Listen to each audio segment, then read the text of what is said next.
ملکی سیاست ایک مرتبہ پھر عمران خان کے گرد گھوم رہی ہے۔ نون لیگ، پیپلز پارٹی سمیت دیگر سیاسی جماعتیں اب تسلیم کر رہی ہیں کہ جیل میں رہ کر بھی عمران خان اب بھی سب سے بڑی سیاسی قوت ہیں اور عمران خان کو قید میں رکھ کر کچھ حاصل نہیں ہو سکا۔ تمام سیاسی جماعتوں کو اپنی بقا کے لیے عمران خان کی ضرورت ہے۔ محمود خان چکزئی سے اہم ملاقاتوں کی وجہ بھی عمران خان ہی ہے، جبکہ دوسری جانب نیب کا اچانک دوبارہ متحرک ہونا اور ہائی پروفائل کیسز کے لیے خصوصی سیل بنانا اس بات کی طرف اشارہ کر رہا ہے کہ آصف علی زرداری اور نواز شریف کے لیے مشکلات اب آگے بڑھنے والی ہیں۔ یہ خبر کیا ہے، اس خبر کی تفصیلات سے بھی آپ کو آگاہ کریں گے۔ امان مزاری اور ہادی علی چٹھا کے کیس میں گزشتہ روز کی ہونے والی بڑی پیش رفت پی ٹی آئی وکلا کے گلے پڑ گئی ہے۔ اس دلچسپ معاملے سے بھی آپ کو آگاہ کریں گے۔ میں ہوں سہرش خان، میرے یوٹیوب چینل پر آپ سب کو خوش آمدید۔ سب سے پہلے اس حوالے سے بات کر لیتے ہیں جو کہ امان مزاری اور ہادی علی چٹھا کے کیس میں گزشتہ روز ہونے والی ایک بڑی پیش رفت تھی اور اس کے بعد پاکستان تحریک انصاف کی وکلا کی ٹیم مسلسل تنقید کی زد میں ہے۔ سپریم کورٹ سے امان مزاری اور ہادی علی چٹھا کے لیے آنے والے فیصلے نے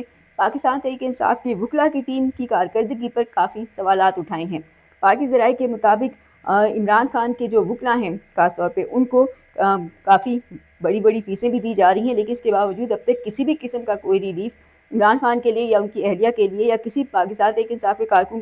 کے لیے لینے میں وہ مکمل طور پر ناکام نظر آئے۔ دوسری جانب امان مزاری اور ہادی علی چٹھا کا کیس جب ہائی کورٹ میں پینڈنگ پڑا رہا اور وہاں پہ جو اس کا حشر ہو رہا تھا تو اس کے خلاف ان کے وکلا نے سپریم کورٹ سے رجوع کیا اور یہاں سے انہیں فوری طور پہ ریلیف مل گیا اور 2 ہفتوں میں بلکہ ہائی کورٹ کو اس معاملے کا فیصلہ کرنے کا بھی حکم دیا، اور فیصلہ بھی اس طرح سے کہ سپریم کورٹ نے اپنے پاس اس معاملے کو پینڈنگ رکھا، یعنی سپریم کورٹ بظاہر ہائی کورٹ کے اندر ہونے والے اس معاملے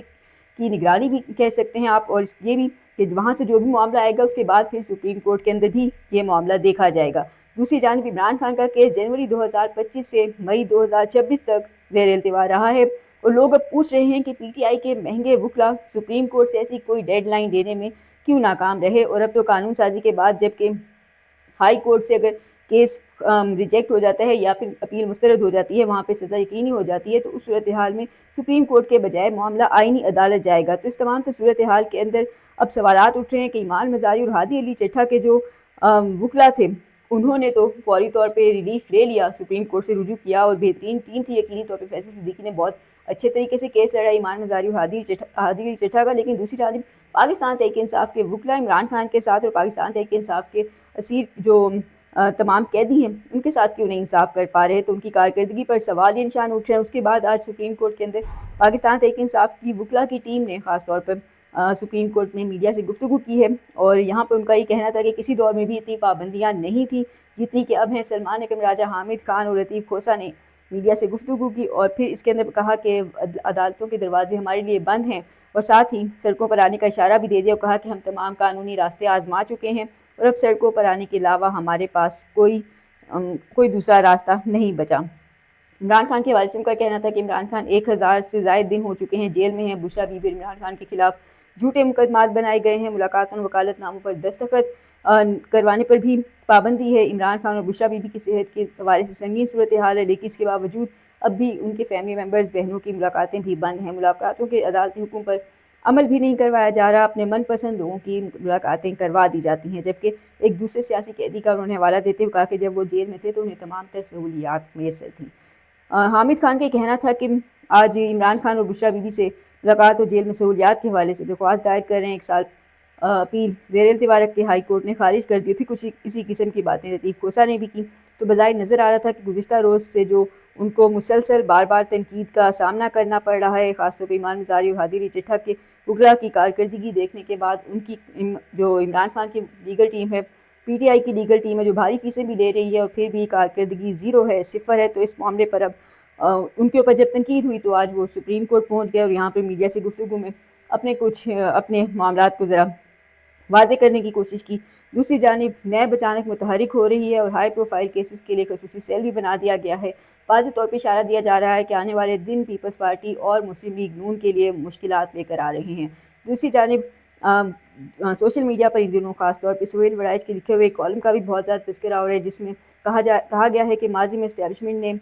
نون لیگ اور پیپلز پارٹی دونوں کو یہ کہا تھا کہ سیاست میں پاکستان تحریک انصاف کی کوئی جگہ نہیں ہے۔ اس وقت دونوں جماعتوں نے اس پر خوشی کا اظہار کیا، لیکن اب جب پی ٹی آئی کمزور ہو چکی ہے تو یقینی طور پہ اب جو نون لیگ ہیں اور پیپلز پارٹی ان کی طرف بھی توپوں کا رخ ہو چکا ہے، تو بظاہر نظر آ رہا ہے کہ کچھ اہم پرانے کیسز کی فائلز بھی کھلنے لگی ہیں اور کرپشن کی داستانیں ایک مرتبہ پھر سنائی جائیں گی اور گھیرا تنگ کیا جائے گا ان دونوں کے خلاف۔ دوسری جانب جب نون لیگ اور پیپلز پارٹی مشکلات کے اندر گھر چکی ہیں، 28ویں ترمیم کا معاملہ بھی سر پر ہے، تو ایسی صورتحال کے اندر نظر آ رہا ہے کہ اب بھی ملک کی سیاست ایک مرتبہ پھر عمران خان کے گرد گھومنے لگی ہے، اور خاص طور پہ گزشتہ ایک دو روز کا جو قومی اسمبلی کا اجلاس ہوا اس کے اندر قائد حزب اختلاف محمود خان چکزئی کی اہمیت بہت زیادہ بڑھ گئی تھی، اور قومی اسمبلی میں محمود خان چکزئی نے حکومت کو تنبیہ کی کہ ایک ہفتے کے اندر عمران خان کے علاج اور ان سے ملاقاتوں کا باقاعدہ انتظام کروایا جائے، دوسری صورت میں وہ پارلیمنٹ کی کارروائی چلنے نہیں دیں گے۔ انہوں نے ساتھ ہی یہ بھی کہا کہ انہوں نے اور عمران خان اور کی صحت اور ان سے ملاقاتوں پر جو عائد پابندی تھی اس کا بھی ذکر کیا۔ مختصر اگر الفاظ میں ان کی باتوں کو سمرائز کیا جائے تو ان کا یہ کہنا تھا کہ ملکی معیشت سمیت کئی مسائل اور بحران سر اٹھائے کھڑے ہیں، یہ سب اس لیے ہو رہا ہے کیونکہ الیکشن جیتنے والے جو ہیں وہ کئی سالوں کی سزائیں جیل میں بھگت رہے ہیں، جبکہ دوسری جانب ایوان میں ان لوگوں کو بٹھایا گیا ہے جن کے پاس ووٹ کی طاقت نہیں تھی، عوام کی جانب سے ووٹ ان کو نہیں دیے گئے تھے۔ ساتھ ہی انہوں نے ایک پیشکش بھی کی حکومت کو، اور جو ان کے الفاظ تھے وہ کچھ اس طرح کے تھے کہ آپ جس دلدل میں پھنس چکے ہیں وہاں سے نکلنے کے لیے ہم آپ کی مدد کو تیار ہیں، بشرطے کہ آپ نئے الیکشن کمیشن کی تشکیل، پارلیمنٹ کی بالادستی، عدلیہ کی آزادی اور ایک قومی حکومت کی ضرورت کو تسلیم کر لیں۔ بظاہر کچھ دن قبل ہی ایک خبر جو تھی خاص طور پہ وہ محمود خان چکزئی کے حوالے سے یہ بھی تھی کہ نئے چیف الیکشن کمیشنر کی تعیناتی کے معاملے پر بظاہر انہوں نے پیپر ورک شروع کر دیا تھا، اور اس معاملے کے اوپر جلد ہی وہ آگے بھی ملاقات کریں گے وزیر اعظم سے اس معاملے کے اوپر، کہ نئی الیکشن کمیشن کی جو تعیناتی ہے اس کے اوپر وزیر اعظم اور قائد حزب اختلاف کی جو ملاقات ہے وہ ضروری ہوتی ہے۔ اور پھر اس کے ساتھ ہی اسمبلی اجلاس کے بعد ذرائع کے مطابق ایک وفاقی وزیر محمود خان چکزئی کے پاس آئے، انہوں نے یہ اعتراف کیا کہ آپ جو کچھ کہہ رہے ہیں بالکل سچ ہے اور ہم جو کہیں گے جواب میں بالکل جھوٹ ہوگا، لیکن یہ ہماری مجبوری ہے۔ ساتھ ہی انہوں نے ان سے بات چیت کرتے ہوئے وزیر اعظم شہباز شریف کا پیغام بھی پہنچایا اور انہیں ایک دفعہ پھر ملاقات کی اور مذاکرات کی بات کی۔ محمود خان چکزئی نے اس کے جواب میں ملاقات کی جب جگہ پوچھی تو انہیں جواب ملا کہ وزیر اعظم ہاؤس کے اندر ملاقات ہوگی، تو اس کے اوپر محمود خان چکزئی نے یہ کہہ کر انکار کیا کہ وہاں تب جایا جاتا اگر کوئی منتخب نمائندہ ہوتا۔ تو اس کے اوپر معاملہ جو تھا پھر مزید آگے جو ملاقات کی جگہ کے اوپر آگے بڑھا، تو پھر بات چیت کے ذریعے جو جگہ پھر فائنل ہوئی اس کے بعد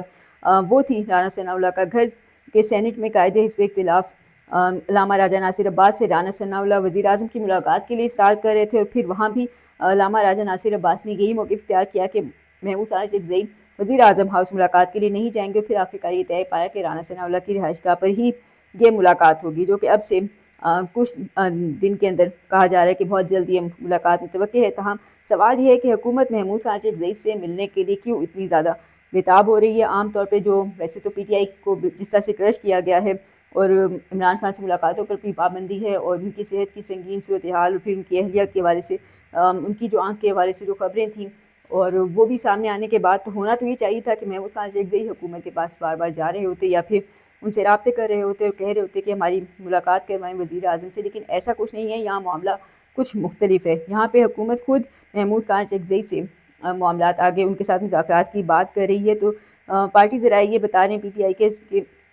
واضح پیغام مل چکا ہے کہ ملکی معیشت کی حالت بہت زیادہ خراب ہے، یہاں تک کہ مقامی سرمایہ کار بھی اب فی الحال اپنا پیسہ لگانے سے کترا رہے ہیں، بجٹ بھی قریب ہے اور معیشت کی بہتری کے حوالے سے حکومت کے اوپر بھی کافی زیادہ دباؤ بڑھ رہا ہے۔ دوسری جانب مولانا فضل الرحمان کا بھی کردار کافی زیادہ اہم سامنے آیا ہے۔ مولانا فضل الرحمان نے اس موقع پر اچانک محمود خان چکزئی کی حمایت کی ہے اور بتایا جا رہا ہے کہ جلد ہی وہ تحریک تحفظ آئین پاکستان میں باقاعدہ اپنی شمولیت کا اعلان کر سکتے ہیں۔ مولانا فضل الرحمان کو گرے شکووں کی بات کریں تو انہیں یہ شکایت ہے کہ حکومت نے 20ویں ترمیم کے وقت جو ان سے وعدے کیے تھے وہ پورے نہیں کیے گئے، اور اگر مولانا فضل الرحمان قومی